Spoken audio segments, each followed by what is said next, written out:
Hey, everybody. Welcome back to the DT Show. I'm Daniel. I want to welcome everybody who was watching me earlier on Jennifer Coffindaffer's Breaking the Case YouTube channel.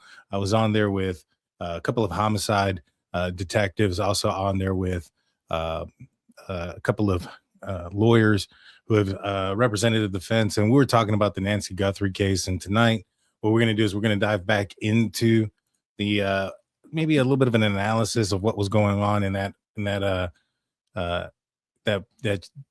video that we were doing, that live stream.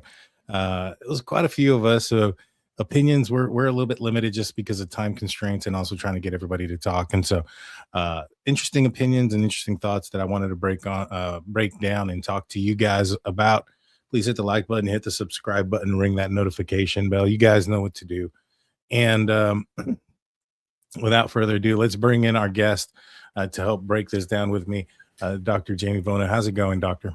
Hi, Daniel. Hi, everyone. We're both on twice today, so everyone's getting a double shot of both of us. Hey, take it as it is. I didn't get a chance to stream the episode with Miss Coffindaffer and the panel before, and so this is the first time for me on my channel. So I hope everybody's here. Hope everybody's here and coming in, and let me know what you think about not having an intro. Trying to play with that. You know, I know sometimes it can be a little bit long. Those on the replay crew don't particularly like it. I see the comments. Can't you just fast forward it though? You can, but well, let's try it. And so I want to start off today's podcast because there was something that I wasn't really aware of. Yesterday, I was kind of really out of it. And it wasn't really until about maybe middle of today where I started to feel better. For those that don't know, I was involved in an accident. I was rear-ended at a red light, and I sustained like a concussion and like 7 herniated discs. Well, anyways, on Friday I had spinal injections for the discs, and I was not feeling good, and so I kind of missed this. And I want to talk about it because it was brought up in earlier's podcast, and it's newer information, and I want to get your thoughts on it as well. So the Guthrie family released another statement, and I believe it was from Savannah, stating that it's a possible member of this community that has information that they do not even realize is significant. We hope people search their memories, especially around key timelines of January 31st and in the early morning hours of February 1st, as well as the late evening of January 11th. So, you know, the 11th has come out before. Now, I mentioned in the podcast before, I was like, hey, what do we know about the 11th? It was a Saturday, Sunday morning, you know, late. I think it goes late evening, the 11th. Oh, that's what was the 11th? Was that a Saturday or a Sunday? Let me look real quick. I'll check it out. You know, what day was that? Let me ask. It was a Sunday, I think. It was a Sunday. So if it's the late evening of January 11th, then that's Sunday going into Monday. You know, to me, I initially what crossed my mind is Luke Daly, I believe his name is, and Carlos, the two guys that were searched. And I was like, well, maybe perhaps they had some evidence that led them to believe maybe they were in the area or something like that, and that's why the 11th came up. Well, they have been already, I'm assuming, cleared. You know what I mean? And so now that it's still coming up, that tells me that there is something more significant about the 11th. What do you think? What are your thoughts? That's what I'm thinking. That there's maybe well, for me it would have to be something like maybe electronic, right? So whether it be footage, a picture, because why would it be the 11th specifically? Or unless maybe a neighbor or somebody else remember seeing something different on the 11th that, you know, they're seeing if anybody else comes up with something similar. Maybe a sighting. Well, here's a few things that we don't have. We don't have a year, make, or model of a vehicle, right? And so I don't know if there's necessarily a vehicle being cited that brings them an intention to that day. You know, a lot of people are going to assume that that's the night that the other image that we have. Let me pull it up real quick. This image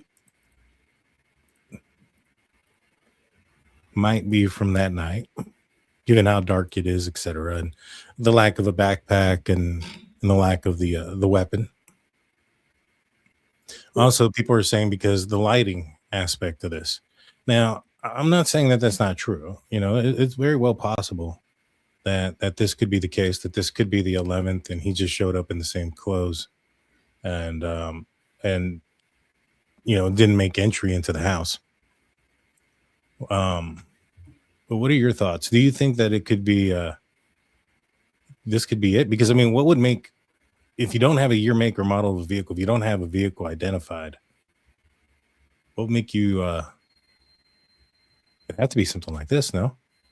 For like the 11th, you mean? Because for me, Be this means suspicious.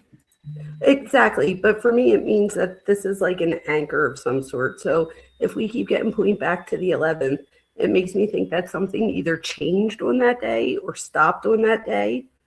So there's something about that day specifically that happens that's meaningful, let me say. So whether it's And they capture this or, but why would somebody come back? right. And no, they have not said that this picture was from January 11th. Gotcha. In fact, the sheriff has pretty much alluded that there's no evidence that this is from a different day. So there's no date or timestamp or anything like that. Now, I don't think he's trying to give off any information. I think he's trying to withhold information when he says some of those things, but he's really downplaying the fact that this could be a different night. So More if so, it were a different night, wouldn't it be before, don't you think? Because weren't right? there It would be. news media out there by January 11th, I feel like? No. She disappeared January 31st. Oh, duh. Gotcha. So this would be 2 weeks before. I'm thinking the first. So I'm thinking it's Yeah. 10 days after. I got you. So this is right before. Mhm. Maybe. Now, me personally, I think that this is when I looked at this, I thought this was the same night. You know, I thought it was the same night. A couple of different reasons, the plants and The camera gets pushed, right? all this stuff here is all the same spot. Nothing's moved. And January 11th to February 1st, you know, it's about 3 weeks difference. You know, I would assume, you know, light days are starting to get longer. Light is shifting a little bit. It's not like a tremendous difference, but some of these plants would have moved a little bit. You know, uh, for it to have been exactly the same and everything lined up just didn't really sit right with me as far as being a different night. I think that the reason why it looks darker Because the and camera shift, right? right where the camera is barely turning on, maybe it's the first time it's capturing him.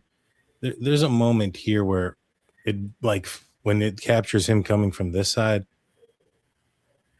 I'm gonna try to pause it. It's like a flash right there, and you'll see like a big flash of light, and then that's just like where it comes on. So I don't know if that was a still image of a time. Maybe perhaps a lot of people were thinking maybe he had some sort of jammer. If he had a jammer, and maybe it was just kind of if he left his backpack somewhere else, and it was like you know towards the back of the house, maybe it was having an effect on the image as well. Right. That's a And good point. I don't know about the shoes being different. Let's see. I don't think the shoes are different. Yeah, I don't think so either. I think it's probably from the same night. It's just, and doesn't right here, doesn't he like hit the camera? So this could just be a picture from before the camera getting hit and after the camera getting hit, because just a little bit off changes the whole lighting. Yeah. I mean, I think it's all the same. I mean, here's the thing. You see this line right here on his chest. Yes, It's hard to see that line, but it does exist. it does exist. It's And just that the backpack isn't on. So I think that's what confuses people. But like you said, the that could have backpack with been, the gun. Now, oh, the gun. so what does that tell you? So I didn't even notice that. here's the thing though. They have camera on the side and the back of the house, but they didn't capture anything. Now, I don't believe he made entry into the front door. I strongly, I don't. The front door looks like it, I mean, he would have had to have picked it. Maybe he did. Maybe he picked the door, and that's the way he went in. But if he didn't, maybe he had to jump a fence, something of that nature. That having the gun in the position that it was would have been difficult to jump a fence. You know what I'm saying? Or maybe his entry was a window or something of that nature. But my other thought was maybe perhaps if he did have a jammer, he left it in the back because he wanted that significant or that area to be affected because that was going to be his entry point. Now, one of the questions that the homicide detective, had asked me was like, well, if he had a jammer on, why is he messing with the camera or trying to hide things or do any of those things? And I was like, well, the first thing is I personally think he wanted to initially be seen on camera. I think he was trying to cover up the camera, maybe perhaps he just didn't want any images of a vehicle pulling up because I think he had to have pulled the vehicle up, right? Even if it was a distorted image or whatever the case may be. Or maybe perhaps because of the distance from where the backpack is. And I would assume he would have had to have pulled the vehicle up maybe before he made entry. I mean, unless that's why there's blood standing still outside of that door because she was standing there while he went to go get the car. That's my thing. There's the blood at the front. So how do we get the blood at the front? Well, when I look at the blood on the front, there had to be something. So he either went in through the front or came out. Let's see. I got a good image. Do we know? Because that door. That is a lot of people and even the detectives and stuff, they were thinking that this was just somebody standing there, right? And then that the blood was just kind of dripping. I don't believe that to be the case. I think some of these bigger drops may be from her leaning over, but I strongly suspect that these little dots, all these little specks, that's like a spray. Yes, I was listening to that dialogue, and I was trying to write in the chat. I'm like, can it be both? Like, can it be drops and aspiration? So I feel like that's what it looks like. It looks like it could be both. Like something could have been dropping, and at the same time, it looks like a cough or a sneeze of some sort.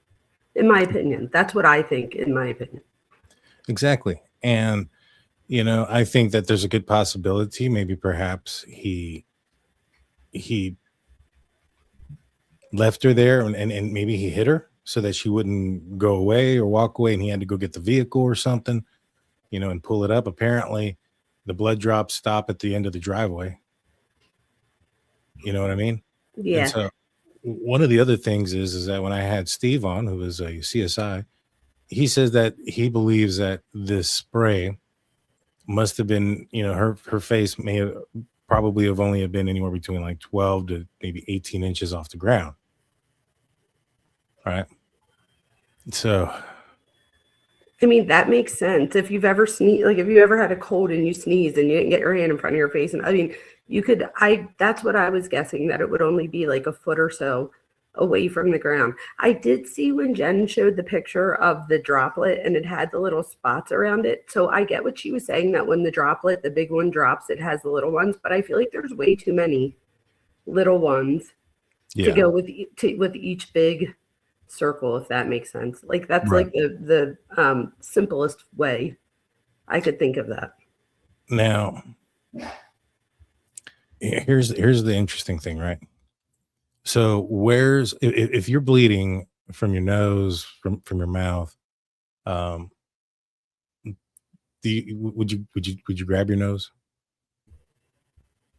Would you grab your mouth? Well, it depends. Was she able to? Well, here's the thing. Well, the reason I asked that is there's no hand mark of her getting up off the ground. That tells me that she was bound.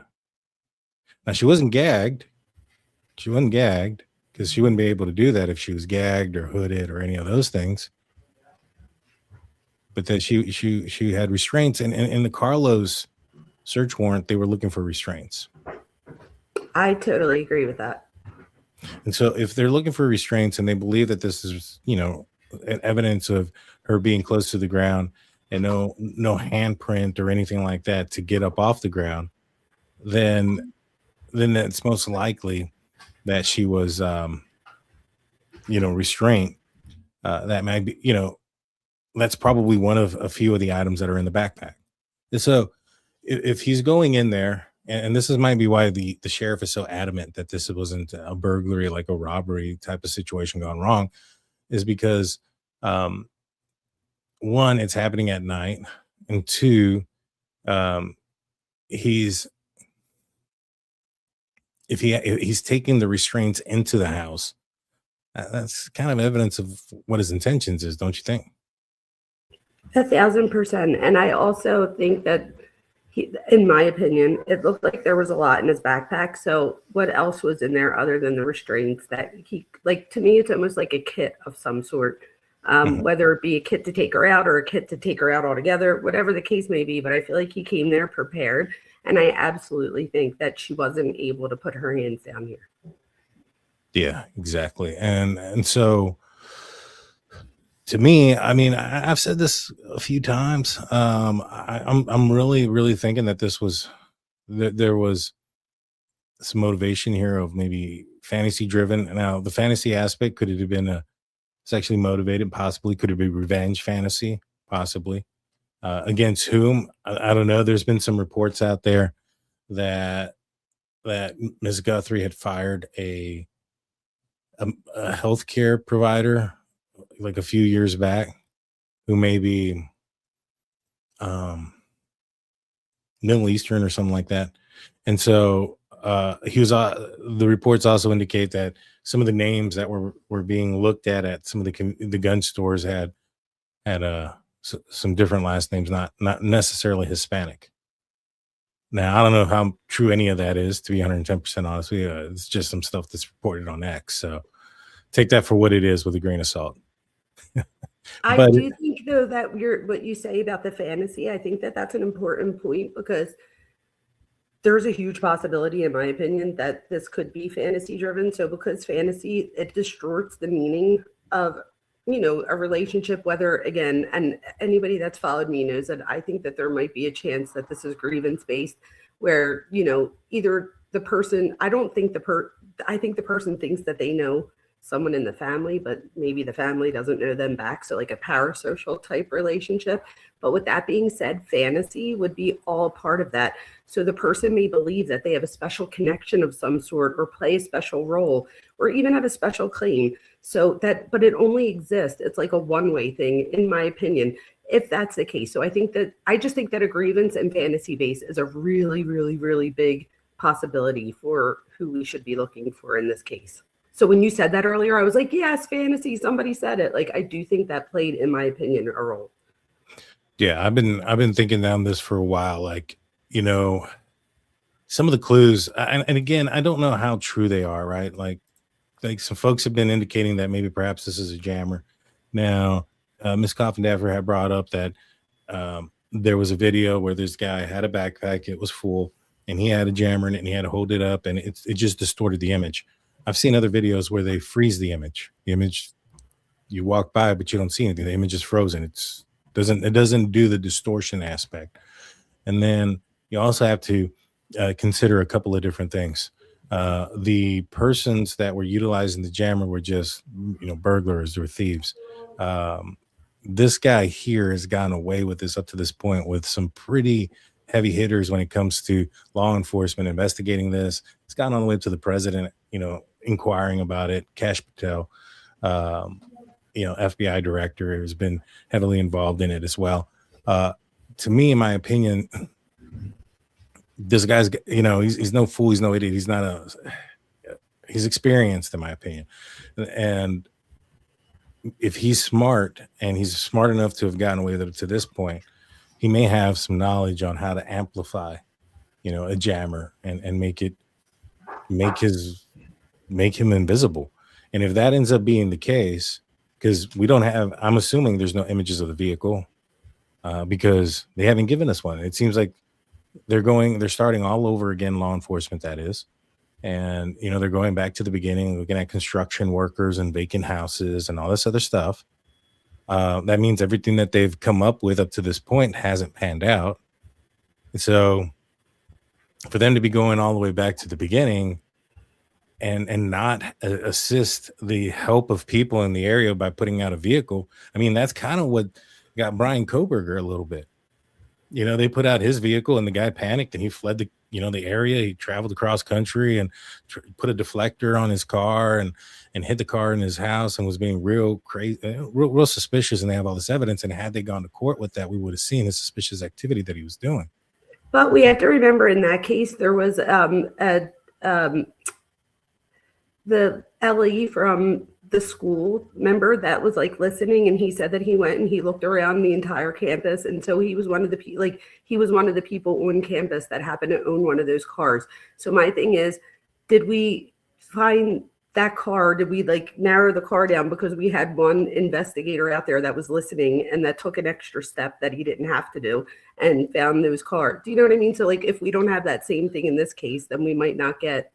Well, they haven't put out a BOLO yet. They haven't put out information about it. And that's what I'm saying. That's true. I see what you're saying. That's true. My point is given the fact that it seems to me, and even the homicide detectives that I had on the panel agreed that, or Ms. Kaufman never had on the panel that I was moderating, that this seems like it's going in the wrong direction pretty quick, that you would elicit the help of the public by saying, hey, we have a possible vehicle we're looking for, a Kia Soul or an Elantra, or whatever the case may be, right? They're not bringing that out. That tells me a lot about where they are in this investigation. And typically it's, if they're not giving out a lot of information, it's because they have a lot and they don't need to. They don't need the public's help, or they don't have enough. And the fact that it's gone 50 days already, I think it's probably the latter than the forefront. What do you think? Yes, especially because Savannah puts out a brand new plea today to everybody saying to please look back, and that was just today. So if they knew more, I would assume even if they couldn't tell her more, that they would at least tell her like, don't worry, we got this type thing, or ruined something. So I feel like her plea today, like she could have put something out there like, thank you everybody, da da da, but it was the fact that she was like, everybody please like just think, and it was almost like another call to action. Like we need to think about more clues here, which made me think that they didn't have as much as you would hope. Yeah, no, I don't think they do. And so what that tells me, if this guy, let's just say he had a jammer, right? Somebody might say, well, maybe he forgot that he had the jammer on, and he forgot he had the jammer. And so maybe that's why he's just walking up. He's not really caring about it, etc. I don't think so. I don't think so, because look at the way he walks up. Let me forward it to where he's walking up. I totally agree with that. I don't think he would forget that.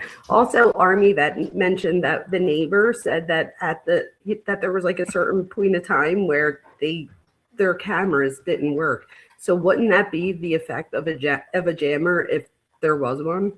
Like, yeah, that's what I'm wondering. What a jammer does for people that are on here that have no idea, I guess is what I'm saying. So for these security systems that utilize Wi-Fi, what it does is that it'll interfere with the Wi-Fi connection, and so that way it won't. What's the word I'm looking for? You'll have some imaging problems, and so it'll either distort the image or it'll completely shut it out. And so some thieves, and I think that this guy is an experienced thief. I really truly do. The mouth light is pretty consistent with like auto burglars. You know, when they're inside and they're stealing a lot of stuff and breaking into things, because you got to keep your hands free. Exactly. And so the gloves, to me, when I saw that image, I was like, man, this guy's experienced. He knows he knows that if he just puts on latex gloves, he's going to be sweating his hands off. And so you put the cloth gloves underneath, and it doesn't necessarily prevent you from sweating, but you're not dripping sweat everywhere. You're not moving around and then the sweat falls down your arm or drips off your hand and into the ground, leaving your DNA behind. If you wear those gloves, these cloth gloves underneath the latex gloves, one, you don't sweat as much, and two, what you do sweat is absorbed by the cloth. And so it's really a sign of experience, in my opinion. No, I agree with that. I think a lot of people were saying, like, could he have been wearing two pair of the other gloves? And I think his hand looks big enough to think that it's probably, like you were saying, like a regular glove, and then with the nitro glove over top. My thing is, I thought about this, and has anybody ever tried to put on two nitro gloves or whatever? I tried it today because I just happen to have them from dyeing my hair not too long ago, and it's like almost impossible. Or I just have ADHD and I have like Hawk hands, like Hawk smash, because I couldn't do it. I was Like, able it wasn't to do easy. it. I was able to. I had some here. I have a pair of cloth gloves. I don't have them anymore in this room. I moved It's them. possible, but isn't it hard? It's not easy, but it's not. Well, I mean, I don't know. just have Maybe Hawk it's because you hands. have nails. Do you have nails? No, not really. I just have Hawk hands. That's all. I'm just so rough. That's probably what. And I do have a little bit of nails, so that could be it too. Because when I tried it, it wasn't. I mean, obviously, it was a lot. It's easier to just put in one, and putting in the second one, it was a little bit of a challenge. But it was a looser fit still. It was when I put the cloth glove underneath of it, and then I put the nitrate glove on top of it, where it really looked very similar to this. It looked identical, to be honest with you. I agree. And so on the right side of the desk, there's a cloth glove, but I don't have a nitrate glove. Mhm. I see a Steelers fan. If you want to give me one, a nitrate glove and another one of these cloth gloves, I'll be great. I'd appreciate it. We'll be like That way I OJ. can We'll show try on the everybody. glove. If it don't fit, you must quit. But That's bring it. me two if you don't mind. Bring me two of the nitrate gloves, so Yes. I can put two on one hand, and then I can also do it with the glove there, so I can kind of show everybody what I'm talking about.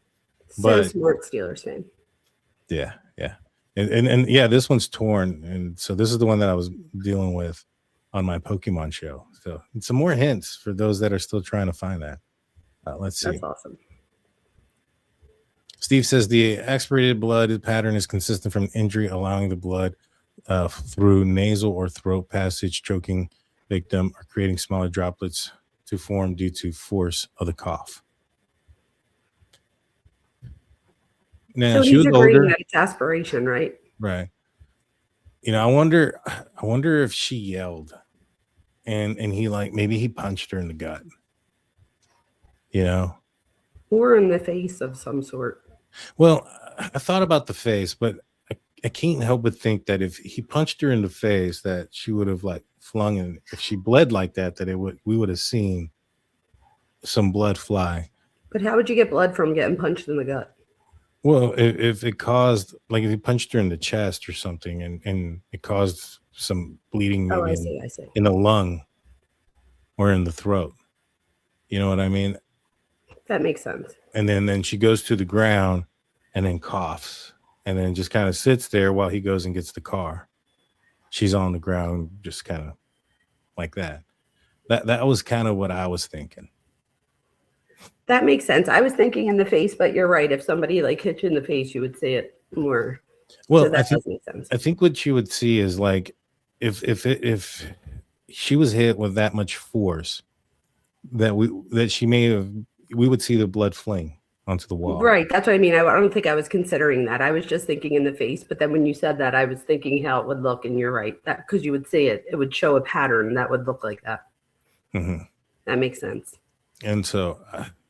or it could have just been a bloody nose or something. Or no, because then she would have coughed it up. But your nose and your throat are connected. So it could have been the bloody nose that got in her throat too. I mean, I guess it could have been anything. The point is that it's there. And so where did it come from? Was it in the beginning? Was it at the end? That's what I want to know, because I want to know, like, was this the start of the confrontation, or was this towards the end when they're leaving? I would think when they're leaving, you know. Okay. But so here's the thing. This is the approach up. And as he's walking up, he ducks his head down, first and foremost. Ducks his head down, turns on a light, and ducks his head.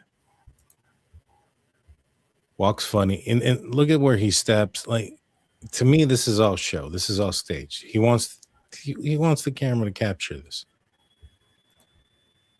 And then I got to go to the beginning. I don't know why when I did this, got it all jacked up. But then he walks up, and then he's not really doing his best job to cover his face, in my opinion. No, not at all.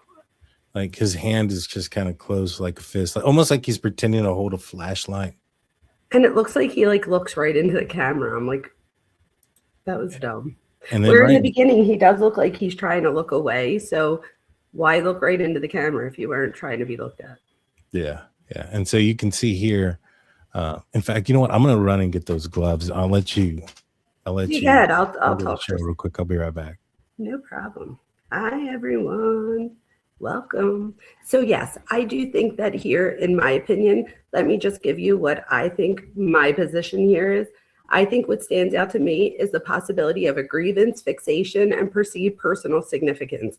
So I'm interested in whether this was driven by resentment, obsession, humiliation, fantasy, or some kind of perceived relational or parasocial injury, because those themes that we're seeing here often matter more psychologically than the surface story we first latch onto. So, for example, that it might have been a robbery with or a kidnapping with a ransom attached to it. In my opinion, I don't think that it's that, to be completely honest with you. So a parasocial relationship, just in case somebody doesn't know, this dynamic is when one person, so it would only be one-sided, forms a relationship due to access, attention, recognition. There's many ways, but think of like a Savannah Guthrie, who also hosts her mom on the show, right? There's been times where they go out to eat together, stuff like that. So I'm wondering, could this have been somebody that, formed a grievance of some sort, either through that show where they see her, or even in her hometown where, somebody forms a grievance against Nancy herself. Okay, you're back. Yeah, I'm back. I'm performing the experiment. Yes, let's do it. So I'm going to do the double layers first. Here, you have to put your hand up higher. People are going to be like, Daniel, you're not in this shot. It's not the easiest to do, but like you can kind of, to me, it doesn't seem as goofy. Yeah, I see. You know what I mean? Mm-hmm. Now let me take these off, and then I'll put a cloth one on first. Oh, that was the 2 nitrile gloves? That was the 2 nitrile gloves. Oh, okay. All right. And so then, it wasn't that hard to put 2 on. Why was it harder for me? I just must be rough. And I didn't do that either. Yeah, that's probably what it is. If you don't do that, it's tough. That's probably what it was, because I'm like, my gloves did not go on that easy. Yeah, I know you. I've been working with these for a minute. All right, so doing it with the cloth glove and then the latex glove. That's definitely it. For sure. You know what I'm saying? It's a thicker hand. It's thicker. And you could see there's not as much space. Mm-hmm. Where the other one, you could see a lot more of the nitrile glove, like the wrinkles of it. Where here, it's like you said, it's more like filled out. Exactly. And like if you're doing like this number here. Yes. It literally looks just like it. Trying to get a good. There you go. Oh, yeah. So I don't know. I think it's probably that too. If you put it right back up, could we put the picture back up again so people could see? Because I think I agree. Even in one photo, I feel like we could see a rip in the glove. There you go. Look at that. Yeah. Yes. And then bend your pinky a little bit more. It looks the exact same. That's it, I think. Yeah, I don't know what he's doing with this. No, yeah, no, I don't know why you would do this. This right? seems weird. I don't understand why you would try to cover a camera like this. I don't get it. That does seem weird as you're redoing it.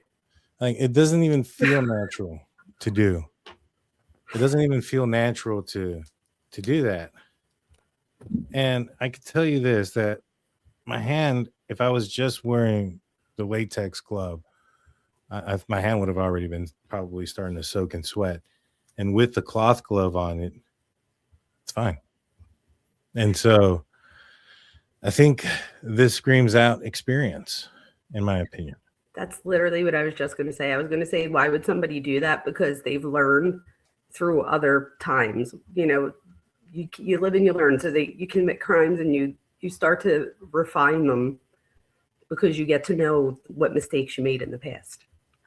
Exactly. And to me, the aspect of him being seen, this is if he has a jammer. I don't know, right? We don't know. But if he does, and he doesn't have it on, and he's doing this number or whatever,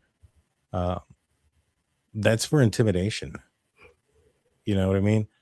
Now, I would get it if he was just trying to scare Nancy, you know, so that she would go willingly and etc. Right? Okay, why not turn the jammer on from the get-go? Why be seen on camera? If he had one, again, I don't know that he did or didn't. That tells me that, one, I think he wants possibly Savannah to see him, possibly he wants the world to see him, and I think that's where we're at here on this. So it would give him a thrill, right?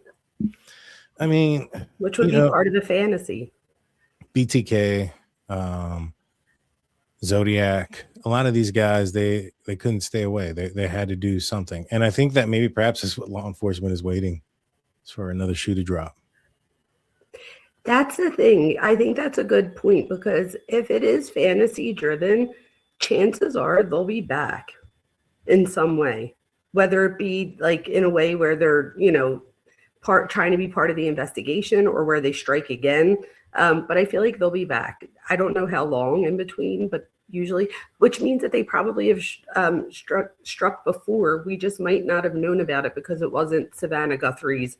You know what I mean? There wasn't somebody that was so in the limelight involved. Right. I don't disagree with you. I think that there's a possibility that this person may have done it before. I do think that there's a high likely that he may do it again. And I think that's what the sheriff was trying to say. You know, when he said that he thought it was a targeted attack and that you're not safe, why are those two things? How can those two things be true? Well, you can target, you know, a serial killer or a serial offender can target somebody and then target another and then another and another and another.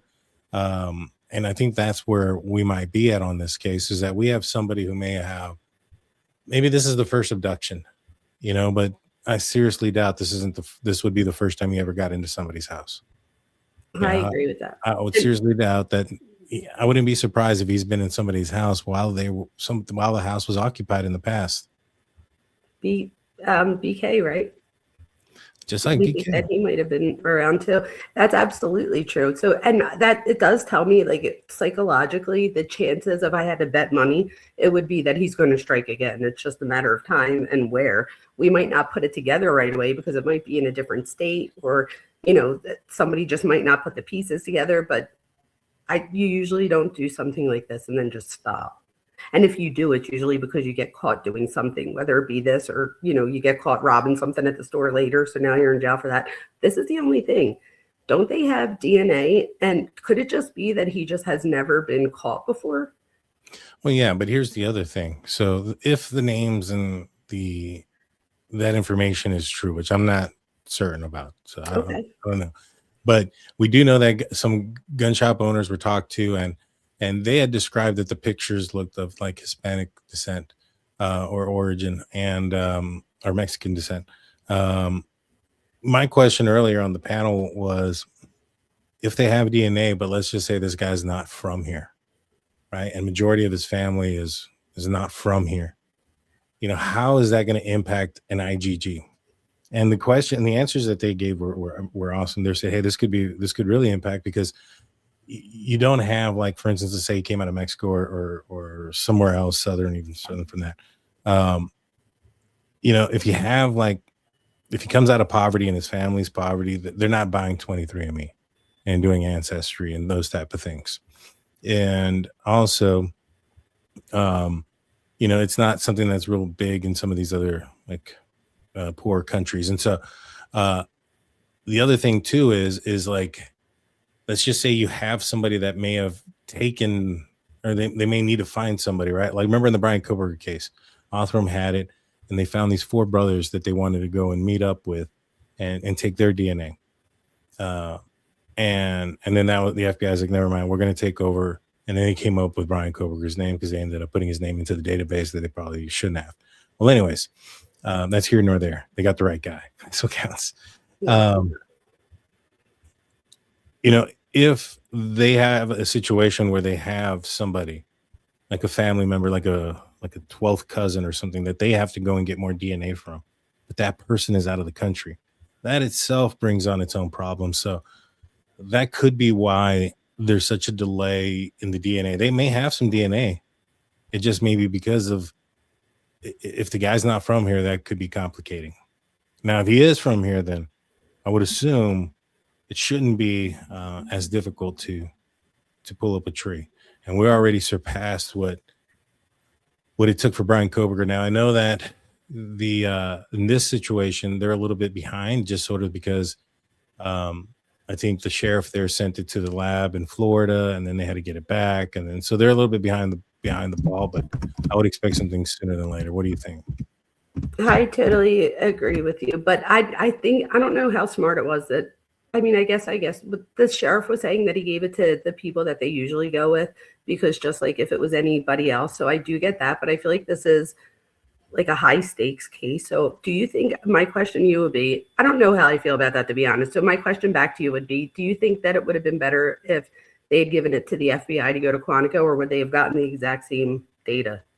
No, they should have given it to the FBI right away. That's what I thought. Like, there's a lot of mistakes in this.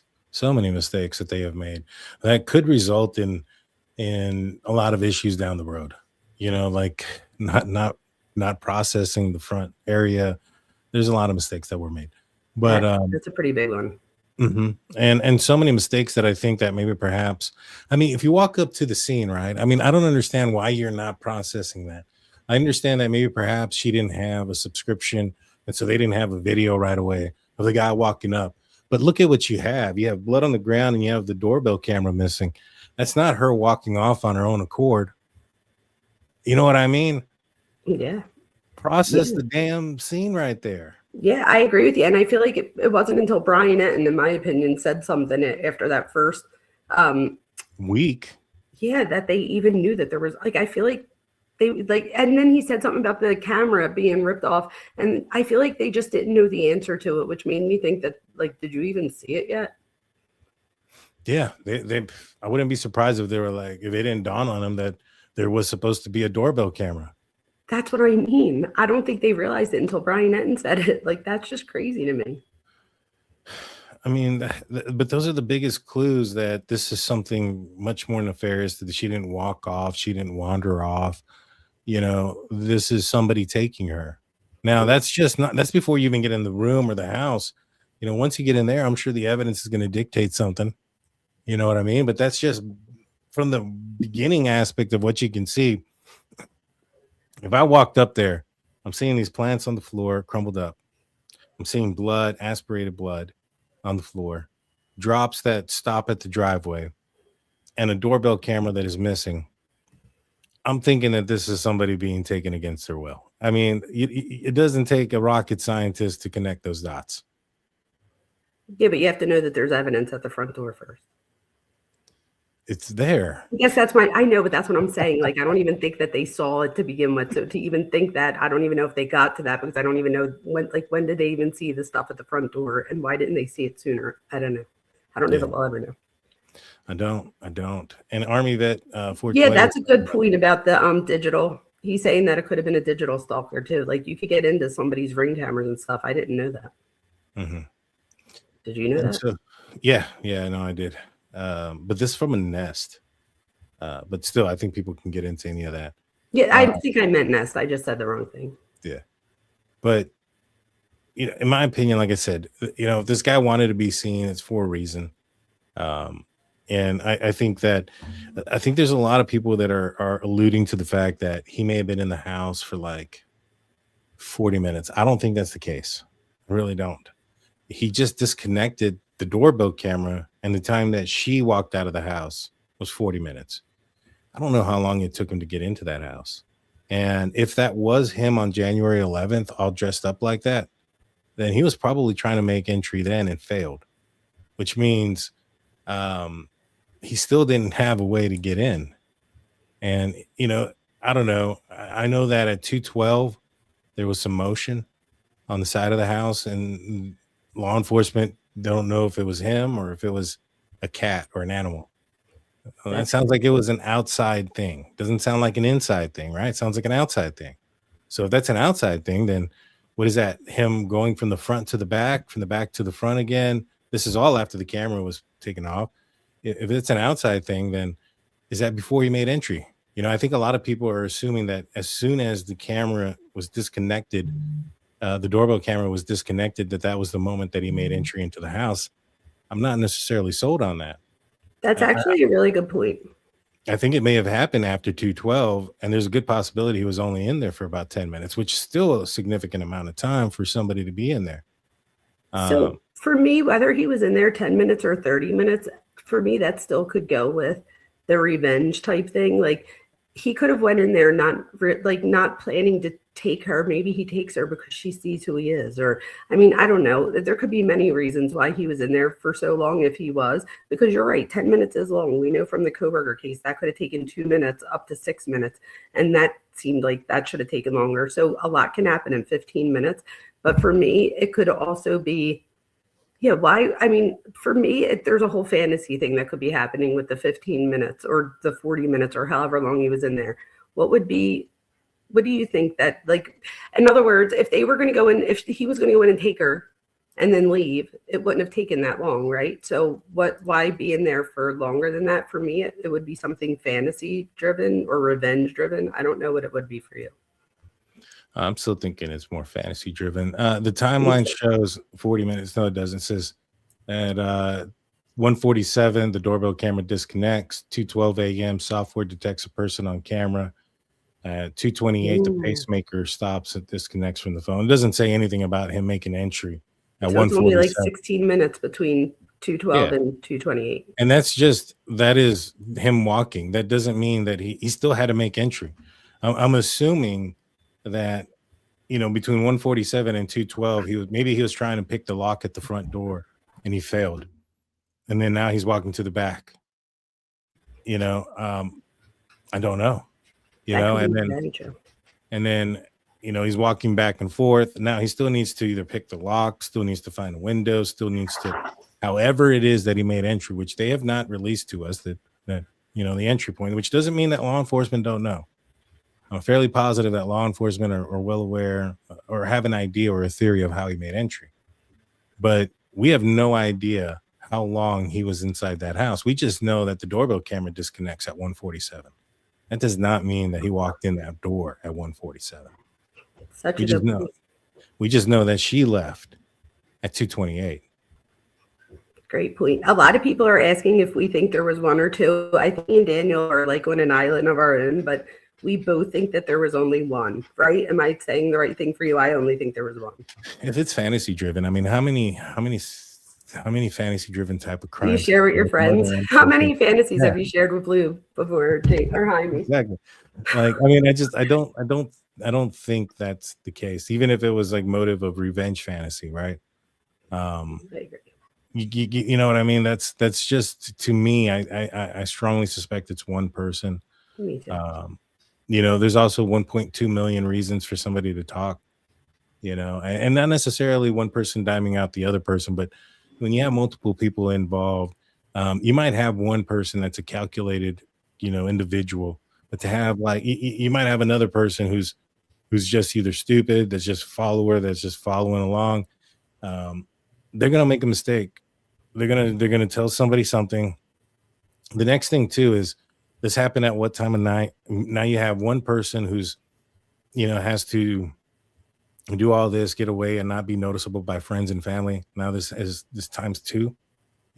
Now this other person also, and that's just if there was another person. And just one. A lot of people are thinking there's multiple people involved. This is a whole thing. Yeah, If I that, agree. People can't keep secrets. yeah, somebody would have gotten caught. And then again, if you have this whole fantasy situation, they talk about DNA and stuff like, not saying that DNA is like, from an essay or anything like that, but he would have had to have like I don't know what kind of DNA it is. So it could have been touch DNA, it could have been a lot of different things. But if it's saliva, if it's something else, there's a number of ways that could happen, and it'd be because he's getting too close and too physical.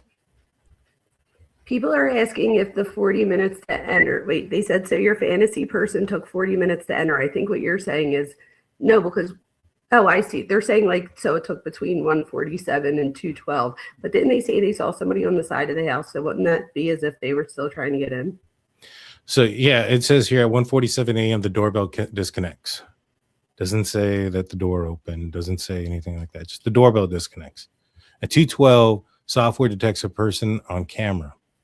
Now, during the press conference or during an interview with Chief Nanos, he mentioned that they didn't know if it was an animal or if it was something, it could have been a person.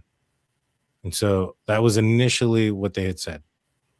Now, if they're thinking it was an animal, unless Ms. Guthrie had a cat or a dog inside of her house, this is most likely an outside camera that has detected somebody moving. So I would suspect that he still has not yet made entry into the property or into the house, if he's still moving around the outside. Right now, if he, because the cameras, we've got to remember the cameras that are on the property that we know of, I believe it's one of the side of the house, one of the pool, one of the back of the house. He disconnected the front one, so it's not like he's walking out of the front house to go get the car to pull up, so he's walking along the outside of the house. If he had already made entry, why would you then exit out the back only to come back in to the front to then exit to the front? Because you're coming out and going multiple times to go get the car or whatever. It doesn't make any sense. So to me, this is him still trying to make entry into the house. Now, I could be wrong. Maybe he did make entry right at 1:47.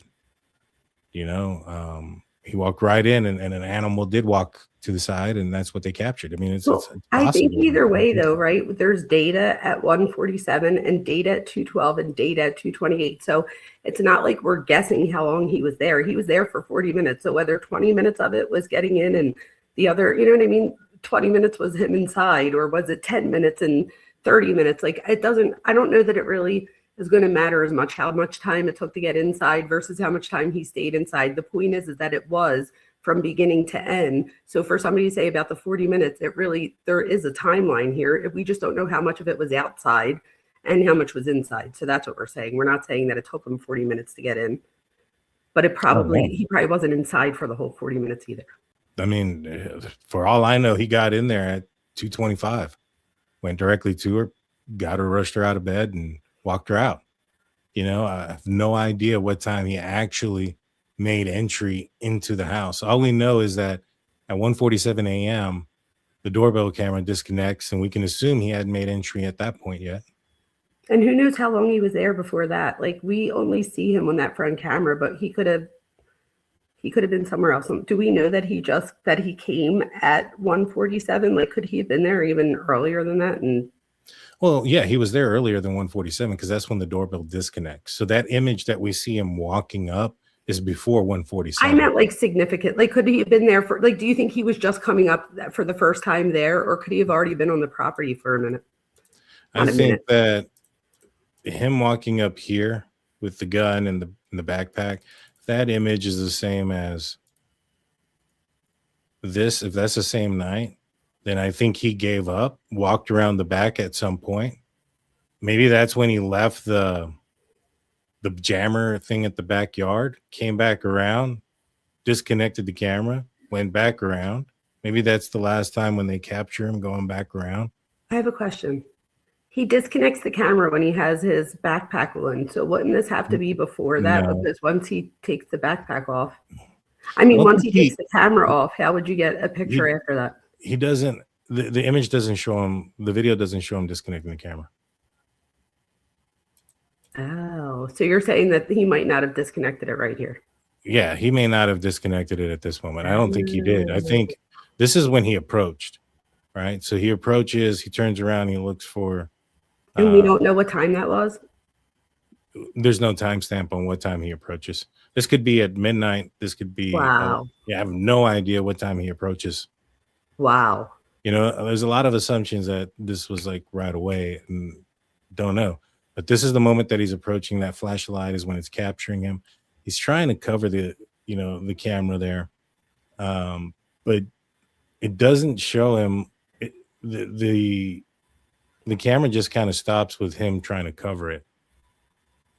From what I understand is, since this is battery operated, even if he pulled it off the wall, we would have seen that until he removed the batteries.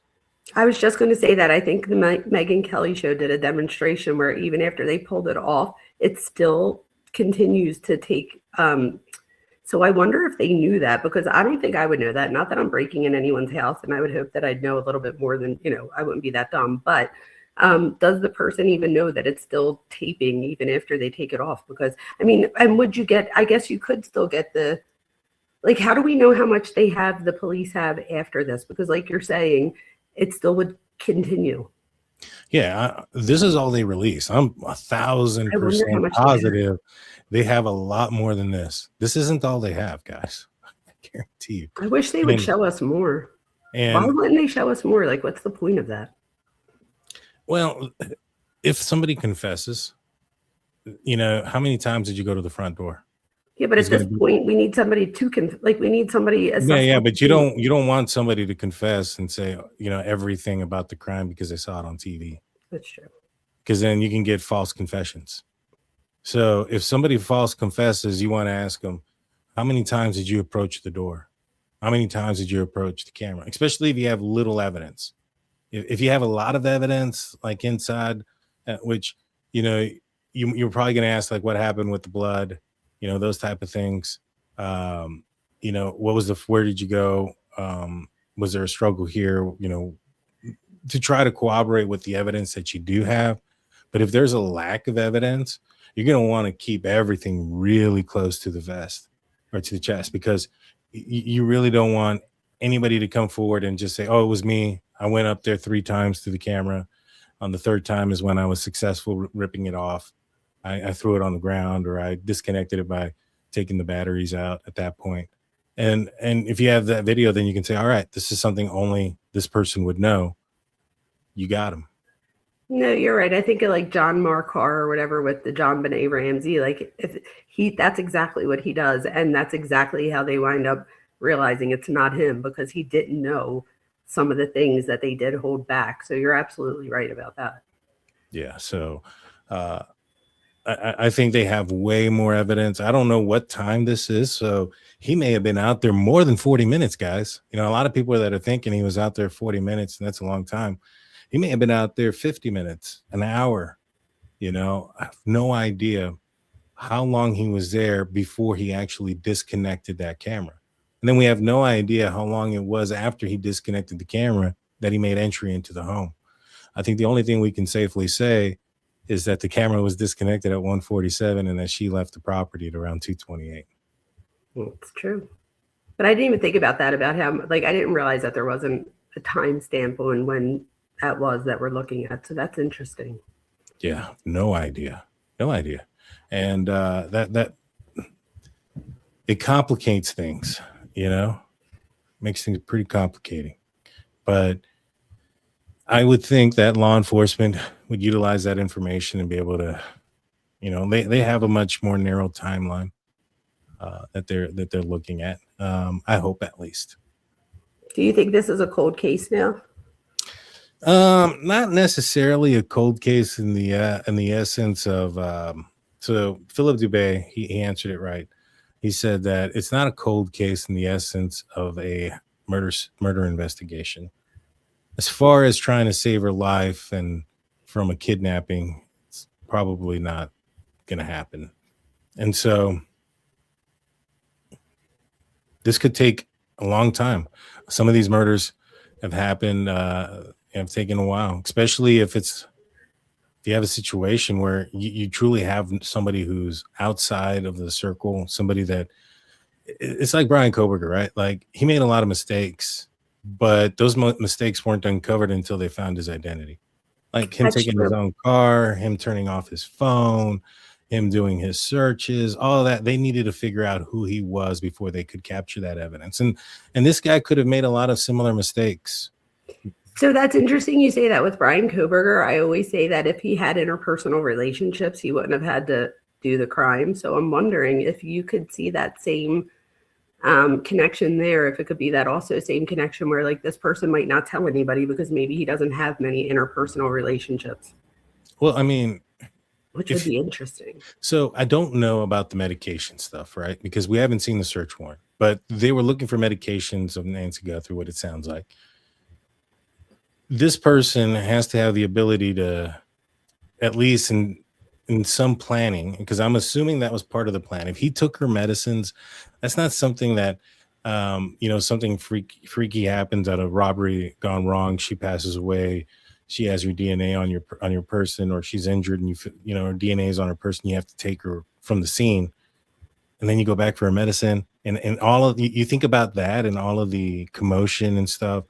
Or if you're taking her and she's like, and your intention isn't to keep her alive, and she's like, I'm not going to survive without my medication. Can you go get it? And he goes and gets it. I mean, I don't know.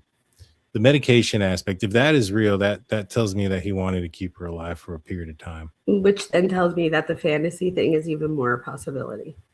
Oh, yeah, because there was in my opinion, no real ransom asked for. No, not me either. Who does a ransom like days later and sends it to Harvey from TMZ and not the family? Exactly. And not only that, like they may have had some information, but it wouldn't have been difficult to even have seen things inside of Nancy Guthrie's house. It was put on the Today Show. And I guarantee you, if you give an internet sleuth 3 days to look up anything on somebody, they'll find some things. I mean, look at the David case on how they were able to find out. Celeste. Yep. I was just thinking that. How people were able to find the house based on stuff in the background off of Zillow. It's insane what people can find and how quickly information is out there, especially from somebody who's had cameras in her home. So even like Gabby Petito, that whole case was pretty much solved from internet sleuths. Yeah. And so I thought of maybe perhaps if it was a abduction for ransom and she just didn't survive and they panicked and disposed of her. The intention was still to keep her alive. So whoever did this had to have had a place that didn't have other people around, no family, no wives, no kids. Because they're like, honey, what do you have in the basement? You know what I mean? This has to be a solo person. Although think of like BTK and them, and I'm not saying that he's a serial, like I'm not necessarily saying that, but I'm saying there are people who have places in their home where other people don't go, and so I don't know that I would necessarily say that, but BTK didn't keep anybody alive though at his house. Alive, I hear you. No, I hear you. If their intention was ransom or their intention was, some sort of sexual fantasy and keeping her alive, that this should say a lot about the person, that this person doesn't have immediate family there. If this person is in the area for business or for work or for if they live there, which I wouldn't think so, because if they're renting out a place or something like that, that comes with its own obstacles. What about like Elizabeth Smart? They had that lady was there and she wasn't, she's in jail now, but so there was somebody there. Or like if you look at Epstein and Ghislaine. So for me, it's not even about that. For me, I just think that I think it was a single person that did it. I don't think there was more than one person. I don't know where I think they live or who they live with. I don't think I thought about it that much, but I'm going to think about it now that you say it. Well, I mean, if the plan was to keep her alive, yeah, that makes sense, right? They would need to visit her. If they didn't keep her at her house, they would have to have a separate location. They would have to have a barn. They would have to have something. And they would also have to be able to keep it secret from their loved ones. That's true. That part, I definitely agree with that. Like how? And so to me, it makes a lot more sense that this is some loner who doesn't have those obstacles. Like BK, who a Yeah. loner. And if you have a loner, I don't think they have a friend that's going to be helping them out too. That's my whole point. That was my whole point of even bringing that up. That's my whole point, is that if they were able to have the ability to have interpersonal relationships, a crime like this might not even occur. Yeah. I don't disagree. And with we you. always think the same way for some reason on most things. There's only one case that we don't always agree on. But for the most part, every case we literally think the same way. It's weird. No, I mean, even on that case, I don't disagree with you on a lot of it. I just don't think that the evidence points that way. No, That's the difference. I'm afraid to even say the name. I feel like whenever I say his name, I get like blown up online. I know. And the crazy thing is, like, he just recently got arrested for something else. And I'm like, you see, guys, law enforcement aren't protecting him. It's not like they're protecting him and keeping him safe and saying, oh, we're going to not arrest him. If they have evidence for something against him, they're going to take him in. And they did. They arrested him for something that he did do. So it's not like they're protecting him. Well, anyways, I know we're getting over the hour now. What are your final thoughts on this? Do you think we'll get any answers soon? I don't know. I don't know if we get any answer soon. I feel like there was a lot of mistakes made, and therefore I don't know that I just hope that it's not too late to find someone. But then again, I come for the psychology part, not necessarily the law enforcement part. So that's probably more of a question for you. But psychologically, I do think, in my opinion, we're dealing with a fantasy grievance type event. But that's just my opinion based on my many years of experience in abnormal psych. What do you think? I mean, I think it'll eventually get solved or resolved. I think they'll eventually figure out, like, who. Maybe they won't figure out the why. I think it depends on how long it takes, right? Because the longer it takes, like, some evidence might be missing and stuff. Like, for instance, if they would have found this guy right away, they may have confiscated his phone, found some search history, searches, things of that nature, what he was into, things like that. If they found some burner devices, given the amount of time that's happened, he may have destroyed all that, and you're not going to find out evidence of these things. And so, I think we may never find out, like, why this happened, unless the guy comes forward and says it. And, a lot of people, and with the panel that I was on earlier, we're bringing up Brian Koberger. We don't know if it's true. Yeah, they were saying if Brian Koberger talked, which a lot of people thought he would by now, he hasn't. If they ever did arrest somebody, would they even say anything about it? And so we may never find out much about this. But I think that in time, I hope they find they get some answers. I'm nervous about this case. The fact that they're having to go back to square one, look at construction workers and people in the area again, really, really tells me that whatever it is that they were really hoping was the answer didn't pan out. Yeah, I agree. I just hope that it doesn't take somebody else getting hurt and then them connecting the DNA that way. So, like, they don't find them until somebody else gets hurt. But that's what happened in the Rachel Marine case to a certain extent. You had a guy who was a home invader, went out there in California and then traveled across. And he was also from somebody not from the United States, which I think that's why the IGG probably didn't work so well. Are you familiar with the Rachel Marine case? I'm not. I'll have to look into it. I'm really not. But Rachel Marine was a jogger out in Maryland who ended up getting bludgeoned to death by somebody who was a non-resident who had I think like a rap sheet. And then she was also SA'd. And they did some blood analysis or some DNA analysis, and it came back to a home invader who had broken into a house in California. So he had went from California to Maryland, and in California, he broke into a house and SA'd a young girl, like 13 years old. And they had image of him walking out, and they had DNA, but they couldn't connect him. They finally were able to track him down, I think in Oklahoma. And so crazy stuff. I feel like I might remember it now. He got caught on the camera out front or something. Yeah, as he was walking out of the California house.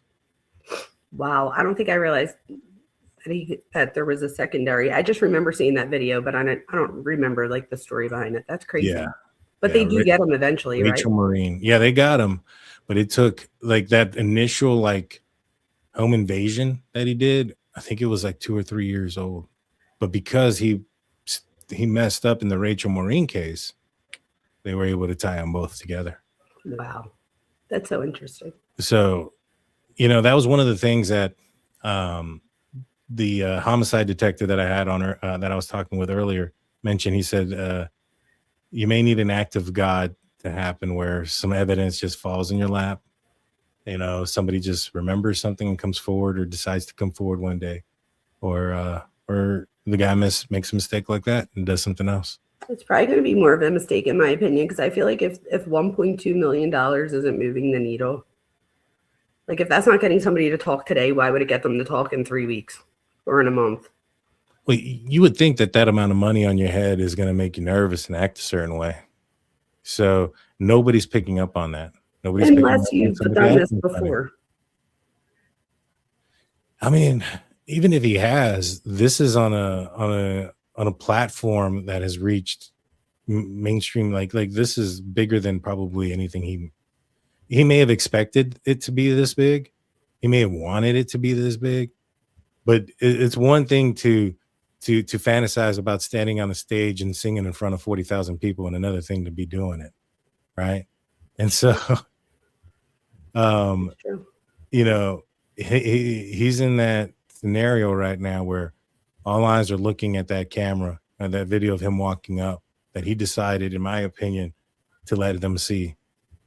And people are looking at everything: the shape of his eyes, the shape of his mouth, the shape of his mustache, the shape of his head. And they find him. And nobody's reporting somebody acting odd that lives in the area or was in the area, knew about it. I don't know. So I just think that this guy's still very, very much a loner. Yeah, I was going to say he might be out already. Yeah. What do you got going on the rest of the week, Dr. Rona? Well, I have been looking into the JLR thing, so I don't even know if you even know what that is, but if not, I could fill you in later. But anyway, I see people writing it in your chat, so if anybody wants, I did a live stream yesterday on it. If anybody wants to go catch up on that, and I'll probably do another. So that's what I'm up to. How about you? Probably tomorrow I'll probably be live. I don't know if that's exactly what I'll be doing tomorrow, but that's the latest thing that I've been into other than this, obviously. How about you? Probably be talking a little bit more about this case, maybe even General William McCaslin, talk a little bit more about his disappearance. He's also another guy that went missing in New Mexico. He was the former general for Wright-Patterson Air Force Base, and he was in charge of a couple of high secret programs. Well, not just him, but 6 others are also either missing or deceased within a year. Within the last year, have either been missing or deceased that were part of the same program. The aliens got him, Daniel. I don't know the aliens got him, but this guy I was literally I was joking, because that's when you said secret program, I'm like, oh no, Daniel with the aliens. My thing is, more so than anything, I wouldn't be surprised if he was silenced, because he was a guy that was talking. Now, he was talking to Tom DeLonge about certain things. If he was talking to Tom DeLonge, do you know who Tom DeLonge is? No, tell me. He's the lead singer for Blink-182. He started something called To the Stars Academy. He strongly believes in UFOs and aliens and stuff. Well, McCaslin... I was just joking. I am a psychic. I don't know why I knew this was going to aliens. I don't know why. I just felt it in my soul. Well, the WikiLeaks that occurred with, I believe it was like John Podesta and Hillary Clinton, brought up McCaslin and his knowledge of possible ET craft and things of that nature. That was part of the WikiLeaks. And when he disappeared, McCaslin's wife made a post about the suspected theories about him being, with aliens or whatever. And he's like, yes, it's true that, he talked about certain things with Tom DeLonge and everybody else. So they were aware of that. Right now, we're in a war with like Iran and things. I wouldn't, if I'm Iran and let's just say or if I'm an adversary that maybe isn't as technologically advanced as the United States, but with what we saw with the cartels and their weaponry that they have, I wouldn't be surprised, with some of it being U.S. military weaponry, I wouldn't be surprised that, they had weaponry of some foreign, governments had some older tech weapons of the United States. This guy worked with missiles and things. Why isn't he being like you would assume in a time of war, a guy that specialized in weaponry and stuff and missiles and things like that, and if you had government that possibly could have, some of our old tech and could utilize his assistance in making it work, why the hell aren't you like looking for this guy more harder? Because they're not. There's little law enforcement looking into him, into his disappearance. It's weird. There's no attention to it. Nothing. Army that I don't agrees. get it. Army that agrees. Army that says 100% 3 times. Yeah, like to me, it's just dumbfounded that they're not looking at him. And I mean, I wonder if maybe perhaps the government was afraid he was going to say something to someone, because he disappears. Like his wife leaves, goes to a doctor's appointment. He stays back, she comes back within 50 minutes. He's apparently changed because they have no idea what he's wearing. There was a repairman there, so I'm assuming both of them saw what he was wearing before, but since they don't know what he's wearing now, I'm assuming that means that his clothes were left behind. So he also doesn't have his prescription glasses. He's left his phone behind and all his wearables, and has disappeared, and they have cameras on both ends of his street, and it doesn't capture anything. Army that said the same time as you, no cams. Wow, that's weird. Well, there is cameras, but they're in the end of the street. Right, not working, I meant. They're working, but they didn't capture anything. So then where is he? No idea. He goes out there without his glasses and stuff like that. And so, I mean, I would assume if the military was watching him and they had a worry of what he knew or whatever, they would have the capability of getting him out of there undetected. Never know. You know what I mean? I don't believe he was like abducted by UFOs or anything like that. But my concern is, why isn't the government more concerned about a missing general who specialized in weaponry, even if it was from 2013, when you know that a 2013 bomb is going to work just as good as it did 2013 as it is today. If you drop it somewhere, it's just going to be as fatal. Right? A great point. I mean, you if I was like Iran and I had a missile that, or missiles, I've acquired some that were developed in 2010, but I don't really know how to use it, or I'm struggling in getting it to be accurate. And I got this guy who's willing to talk to UFO guy over here about special projects. You don't think I'm going to go see if he's willing to talk to me for some money? And if he doesn't, you don't think that I'm going to be able to get him to talk? And why isn't the government freaking looking into it? That's just they might already know where he's at. Is that what you mean? I think that they may be the ones that are responsible for it. That's what I mean. They already know what happened. Yeah. That could be. I mean, that is absolutely a possibility. It just doesn't make sense, though. How do you disappear? Now, the only other thing that's weird is like the wife had only been gone for like 40 minutes, comes back, he's gone, doesn't know what he's missing. And then the clothing that she gave initially, the clothing, the boots, the shirts and stuff that said, oh, this stuff's missing, it must be what he's wearing, was stuff that was found in their secondary home in Pagosa Springs, but they hadn't been there recently. So that kind of worried me a little bit. I was like, man, why are you giving, I don't know. To a certain point, it almost sounds like he got caught in the shower, What's his name again? I want to look into this. William McCaslin, General William McCaslin. He's been missing for 3 weeks. Wow, that's interesting. Mm-hmm. Army that says the disappearance of retired Major General Neil. Oh, is that who you're talking about? Neil McCaslin. Yep. Okay, that's so. I just wanted to see if that's it, so that I know what to Google afterwards. All right. Yeah. He says it's 24 hours before the start of Operation Epic Fury. What's Operation Epic Fury?